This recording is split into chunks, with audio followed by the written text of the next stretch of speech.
Musim raya ni mesti ramai yang buat open house kan. So tetamu pun mesti datang tak putus-putus. So korang aircon pun mesti pasang 24 jam kan? Betul tak? Aircon. Jadinya dalam tempoh seminggu ni perayaan ni, masa ni lah korang akan gelabah, betul tak? Dalam tempoh seminggu ni bil elektrik akan naik 2 ke 3 kali ganda.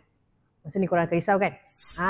Dan sebab tu lah sekarang ni ramai sangat pemilik rumah yang dah apply untuk pasang sistem solar dekat rumah diorang.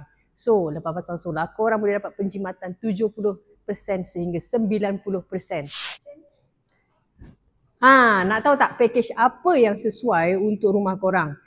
Saya boleh consult lah untuk korang dapatkan package ataupun keperluan yang bersesuai dengan rumah korang. Jadi kalau korang nak tahu dengan lebih lanjut, korang just direct saja message kita di Voltago Solar Malaysia. Kita akan bantu. Untuk raya tahun depan, korang akan beraya dengan lebih meriah.